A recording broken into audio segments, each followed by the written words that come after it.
for anybody from Pakistan to deny any of the 10 issues that you have raised today is an impossibility. Despite the best efforts my colleagues on the show are trying to make today, I don't think they can do anything about it. The facts are simple. What is the current situation of Pakistan? The Pakistan civilian government is unable to say anything because they have no idea what's going on. The Pakistan military is keeping quiet. The army chief hasn't said a word. The Pakistan ISI chief made one brief statement yesterday, soon after the matter was made public, that yes, such a thing has happened. But it is so simple that the entire operation was conceived, planned and executed purely by the Americans, purely by their troops, without sharing any bit of it with Pakistan. If they had shared anything with Pakistan at any point in time, the entire operation would have been jeopardized, and we would have only found some building with some odd people inside, and Osama bin Laden would have definitely been made to run away from there. My question is... Staying in the middle of a... Yes. Staying in the middle of a cantonment and being provided all the assistance. Can anyone ever think about this thing? Yes, Asad Munir, who's formerly been with the ISI, is responding to you. Go ahead. I want to respond that the man who pointed out the house, he was not captured by American. He belonged to North Waziristan. He was with a Pakistani. He was the person who showed the house. And this is not true that Osama was living there since 5 years. Families. So that argument of yours has little about credibility. 3 months back. No, that I want to go back into the past tonight. That's what you think. No, I want to go back into the past tonight. Okay, I'll restrict myself. I'll restrict myself. I don't want to comment on anything else other than Al-Qaeda. Sir, I'm directly concerned with it. Sir, I would like to ask Whatever I've told you about I would like to ask you, and ISI road, I would like to ask you, Asad Munirji.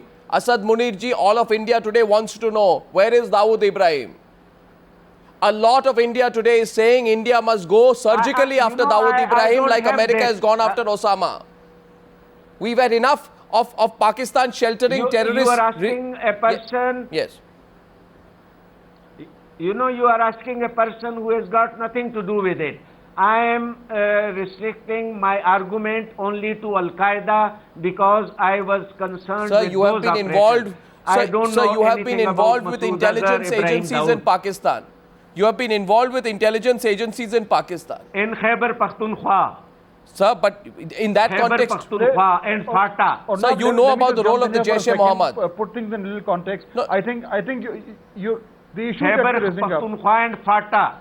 The issues that you're raising, they cover many different times, many different events. I think if you club together what's happened today with what's happening in Kashmir, it's going to complicate the situation. No. Like every country, Pakistan has its own national interests. You may agree with them, you may not agree with them. But the fact is that many steps have been taken keeping in mind what is best for Pakistan. What happened today, Fahad, tell me. I'm not sure that was best for Pakistan. Please tell me.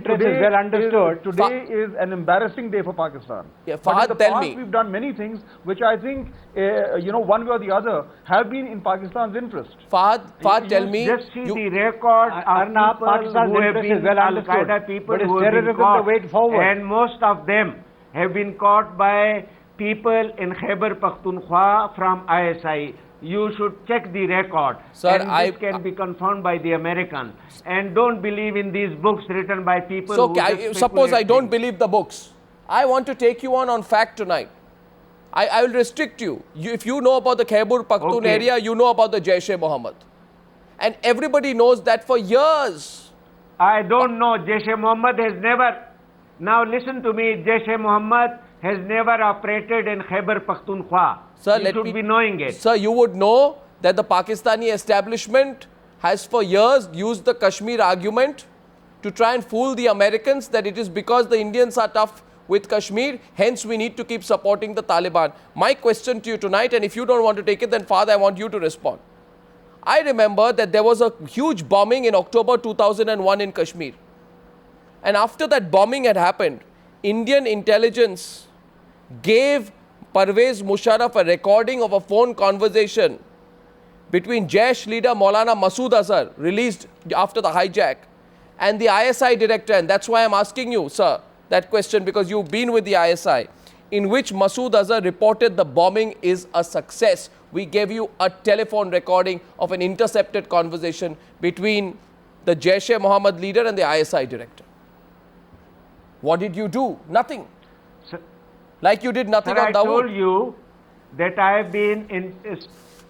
Okay, I told you that I have been in charge of ISI in Khyber Pakhtunkhwa and FATA. Jaish-e-Mohammed, Lashkar-e-Tayyaba had got nothing to do. There is no presence in that area. I am talking about Al-Qaeda. Ask me question about Al-Qaeda. Well, then I'd ask you, who orchestrated the attack on the Indian embassy in Kabul in 2008 and paid the Taliban to kill Indian contractors in Afghanistan? This has been released by American documents, not by some New York Times reporter. Asad Munir? No. I told you that you asked me about, you know, we are talking about Osama bin Laden and Al-Qaeda. Ask me those questions and I'll reply you. Sir, we all know it's linked. I think Arnab, we are talking about very specific events. Okay, Fahd, you know, yes, if you Fahd. start picking out specific events, yes, then there is a long list, you know, and there can be a lot of to and fro. What did the Indians do? What did the Pakistanis do? I think more important today is the overall situation. If we look, take a strategic look at where we stand today, what policies have worked, which ones have backfired.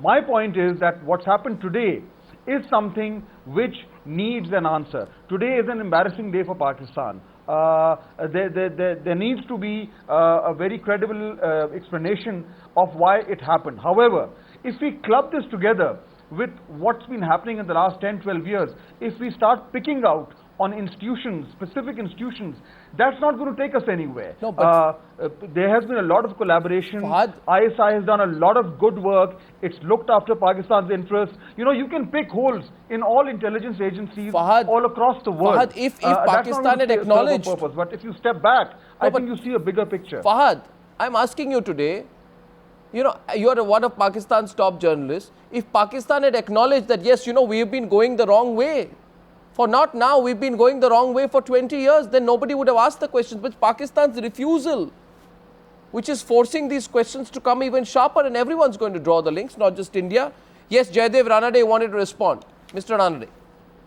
Arnab, Mr. Fahd, I think, spoke about national interests when you referred to Dawood Ibrahim. You know, I mean, even what has been happening in the past few years, the actions in Kashmir, etc. When he talks of national interests, obviously he's drawing a distinction between what happened with Osama bin Laden and what, you know, the way they're treating Dawood Ibrahim and other things, and their actions vis-a-vis India. So I think you have your answer there. It's quite revealing. I have one more point. I have one more point to ask you, Fahd, and to the guests in Pakistan. You know, you would say you're going back in history, but history teaches us the most. And Asad Munir and Fahd Hussain, my question to you is, I want to take you back to 2001. There was an operation in which the Pakistan had flown its aircraft to Afghanistan to airlift Pakistani military and ISI personnel from Kunduz. You remember that incident? This had happened in Afghanistan in 2001. At that point of time, members of the Taliban were airlifted by Pakistan in 2001. When Pakistan was asked that why have these stories emerged, they said this is all fabricated. I am quoting this, Asad Munir, because you are refusing to answer many other specific questions. Okay, okay, let me answer it. Yes. This is 100% wrong. Sir, there it's a is fact. not even an iota of truth in it. There were 23 Taliban leaders who had escaped to Pakistan, and we raided all of them. 2 raids on Jalaluddin Haqqani in 2002, 1 in 2003, 1 against Kabir in Nowshera, 1 against their Usmani. You know, this is a person who has written a story which has no relevance. I was in charge of that area. I was in charge of their airport. Why should Pakistan? Sir, it happened at Musharraf's insistence. The Taliban. Sir, it happened at Musharraf's insistence. You know that. This is absolutely untrue.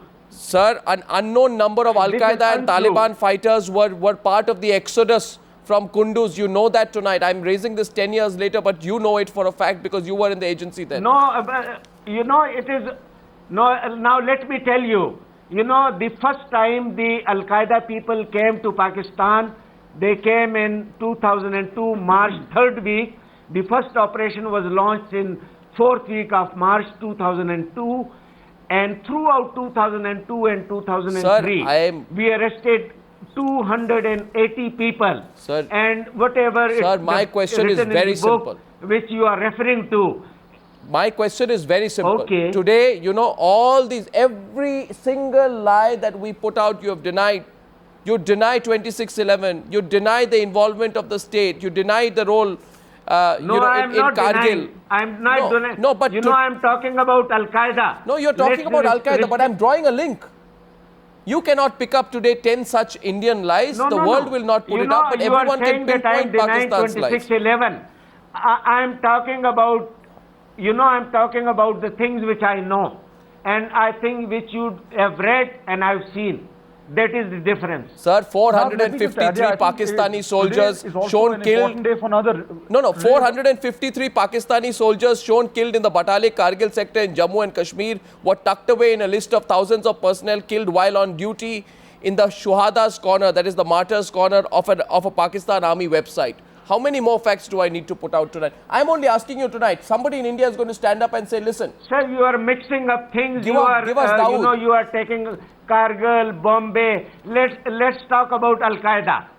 Let's talk about the event for which we have been called, for which I have got the knowledge. You have read books, and I am a witness. I was on the ground, and you have heard stories. Sure. So let's talk about Al-Qaeda. Sure, I don't know anything about Kargil. I remember Rehman Malik also said he didn't know. If you're stretching these arguments, what's happening is that this whole issue is getting diluted. I think today is also extremely important for Pakistan to look back and see our policies. Is it time to review those policies? What has been our policies? Tell me about Dawood. All states are entitled to tell me about Dawood, Fahd. India is entitled to review its conduct in Kashmir. Pakistan also needs to reassess it. But Fahd, if you want to reassess, you have to stop harboring Dawood Ibrahim and his 8,000 crore rupee empire out of Clifton Road in Karachi. Then we will believe you reassess. Okay, maybe Rehman Malik denied Kassav is a Pakistani. You need to come clear on the basics. What I'm talking about is a greater arc, you know, policies which started a couple of decades ago. All these are specific incidents. India, for example, how many times has India said, what are we doing in Kashmir? There's been a lot of reviews, there's been a lot of debate, and I'm sure some movements, some conclusions have been drawn. I think today for Pakistan, it is important to draw conclusions from what happened on with this Osama bin Laden episode. It's very important for us to draw the right conclusions. And if there are some conclusions which you are drawing, which become part of Pakistani debate, then I think it's good. We need more openness, we need more answers. And I think if there is anything which is good... Fahd, somebody in the Pakistani establishment needs to open this debate. General Prasad is responding, Fahd, to you. Which we have been ignoring. General, 10 lies, you have to come to terms with them, not you as the Pakistani establishment has to. General Prasad. Arnab, you can't question that Pakistan got its own interest. Like my friends on the panel are saying, Pakistan has got some interest. But the point is the route they're following to achieve those interests are most hideous. They can't find a different way to do things than accept terrorism. Is there anything else that they want to do? If they have an agenda, certainly a country needs to have an agenda and has right to follow it. But the approach they're taking, the approach of terrorism that they're taking, started by President Ziaul Haq soon after 1971 operations in East Pakistan and Bangladesh. This is what the entire strategy of Pakistan is based on. Okay. And that is where the entire terrorism is taking place. I put 10 questions. Question number 11, very important, is the question on Dawood Ibrahim. And let us be sure, you know, to our Pakistani guests, to everyone watching in Pakistan tonight, if you're watching this show, if this show is accessible to you, have no doubt, a strong constituency in India is tired of candy floss cricket diplomacy with Pakistan. We want to talk meaningful stuff, not cricket diplomacy, not Bollywood-style dream-laced candy floss diplomacy anymore. The Americans are talking it. When will we? Thank you very much.